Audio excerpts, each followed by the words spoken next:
everyone! I promised you to make several separate videos about different pieces of lore that we learnt from episode 74, and I'm keeping my promise. In my previous video, I told you two mind-blowing theories about G-Man and his connection to both Astro Toilets and TV men. And I decided to dedicate today's video to humans because what I saw in episode 74 really made me rethink some of my previous theories and assumptions about the human race in Skibidi Toilet's universe.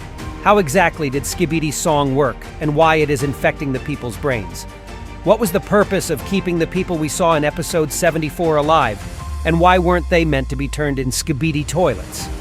And most importantly, what's going to happen to the group of survivors that was found by Camera Woman, and why their discovery can actually hurt the Alliance?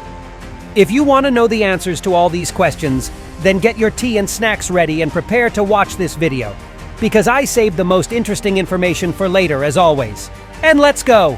So first thing first, let me remind you of what kind of people we saw in episode 74, and why it was so important, as this scene showed one unique detail that basically turned my understanding of Skibidi virus upside down. So in the last Skibidi laboratory, we saw a bunch of infected humans who were about to get turned into Skibidi toilets. But as I re-watched the scene, I realized that they must have been prepared for something completely different. So let me explain now. There were numerous human skeletons in this room, which could suggest that this experimental facility has been operational for a really long time.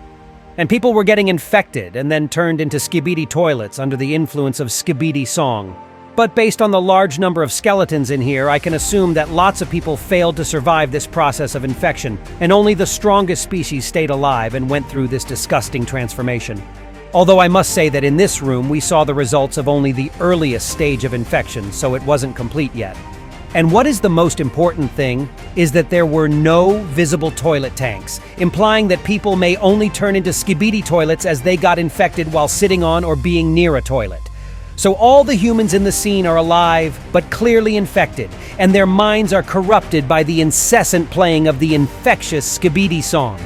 So this whole scene actually proved my initial theory about Skibidi song spreading the Skibidi virus in the first place and infecting the mind of the ordinary people. And it also appears in this scene that the song has been playing for so long that these people have almost become zombie-like. But why they were put in here without any toilets if this is necessary for their transformation? And well, I have several thoughts about that, but before I'll jump to discussing them, let me remind you to give this video a like and subscribe to my channel if you enjoy what I do. And also, do not forget to visit my Discord channel where my subscribers can communicate freely with me and also with each other. Okay, so if you are subscribed now, let's get back to the humans. And there is one really important detail that I caught while analyzing episode 74, but I also want to repeat it in this video as well.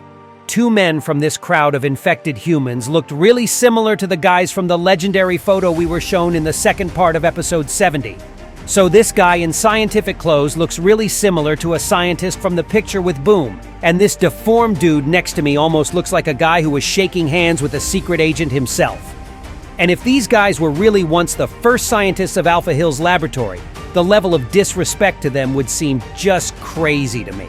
So in order to find out the answer to the question what was so weird about this scene to me, I got back to the earliest episodes of the series where we could still see people. In episode 4, we could also see the infected people that were also probably under some hypnosis or influence, or maybe their brains were rotten as well, and that's why they were sitting on the toilets in a restaurant and eating dungs from their plates. It's possible that in episode 4 we saw these people in the earliest stage of infection before they became Skibidi toilets. And apparently in order to get turned into classical Skibidi toilet, the infected must be combined with a toilet tank nearby. And that's exactly what happened to the people from the 4th episode after the restaurant got flooded with Skibidi singing their song. It brought the people to the next stage of infection and led to transformation. But what made me curious is that those people from episode 4 didn't look like they were forced to transform or something like that, and there were no indications that some people could have died in the process of this infection. While in episode 74 we can see a bunch of skeletons lying around the room, and I'll talk more about it later. But who knows? Maybe it could be explained by the fact that the earliest episodes of the series were not as serious as the latest ones. And we should take what we saw before episode 7 with some fair grain of salt. But there is still one fact that seems crucial to me. In order to become a Skibidi toilet, a human must be infected near a toilet tank, which didn't happen in the scene from episode 74. And the whole room looked more like an experimental or even torture chamber, and not the room for transformation. And the skeletons lying around tell me about two things. First of all, this Skibidi base and this room existed for a really long period of time, considering that it was not just fresh bodies, but skeletons with no flesh on their bones. And second of all, these people were affected by the influence of Skibidi song for a really long period of time, without an opportunity to get easily turned into a Skibidi toilet, though. So what was the point of it exactly? I really doubt that torture was the main goal. It looked more like a natural selection process, where the strongest humans who survived the transformation would stay alive, while the weaklings just passed away. And that could explain the skeletons in the room. It's also possible that the weakest ones could have died out of hunger, or their brains just weren't able to withstand all this pressure and went down. Okay, well, so we have the strongest species in the room that successfully survived the first stage of infection with no toilets. But what was it for? And I have two theories about that. The first possibility is that those people were trained to become infectious under the influence of Skibidi song in order to become a mutant who wouldn't be tied to a toilet. Because having just a human head and a toilet as your body seems impractical now, as it's more difficult to maneuver and dodge your enemy's attacks, and it also limits your own movements as well. So what if those people were meant to be combined not with a toilet tank, but with something else? Because if they had to become mutants later, then it would be logical to assume that they could be combined with some parts of robotic body. Or maybe their hand would stay human while the body is completely mechanical or modernized. So the goal could be making cyborgs out of these people, but honestly, I don't like this one theory that much because it contradicts some moments in the series that we saw before. So there is also another theory. What if this group of people was meant to be turned not into just Skibidi mutants, but into whole super soldiers? Although I must say that right now these people seem to be really weak, even despite the fact that they managed to survive the first stage of infection. Do you remember the moment when Elite TV Man smacked the crap out of the infected human in front of him, and the poor guy was simply sent into a flight across the room? Yeah, this guy didn't look like a super soldier to me at the time. But it's possible that he just wasn't ready for any confrontations yet, and that his body remained fully human while his mind was already fully captured with Skibidi virus.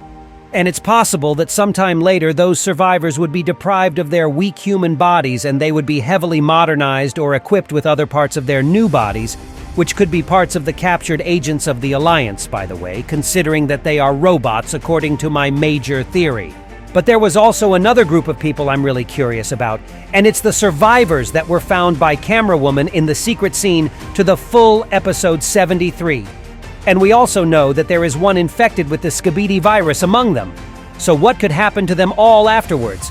Maybe they'll get delivered to the cameramen's laboratory where they'll get examined, but no harm will be done to them. And the infected guy will be detected by scientists of the Alliance, and later he may serve as an object for examination of Skibidi virus. And if my theory about the agents of the Alliance being operated by the actual people lying in the hibernation somewhere underground is true, then it's also possible that the survived group of humans may meet the humans that later invented this whole Alliance thing. Well, and there is also another theory, but let me tell you right away, it's pretty weird, and it would not go along with my major theory at all. But let me say it anyways. The survivors may be brought to the Alliance headquarters, that's true.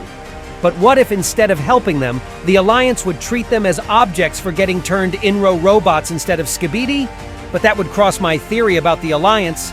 But this idea is just pretty entertaining because it would show the Alliance in the bad light, and something similar already happened in Dom Studios' multiverse.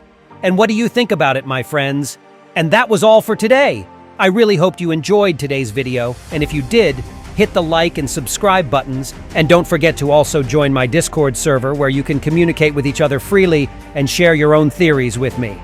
And also don't forget to turn on your notifications not to miss my new awesome videos. And that was me, ISOTOILET. See ya!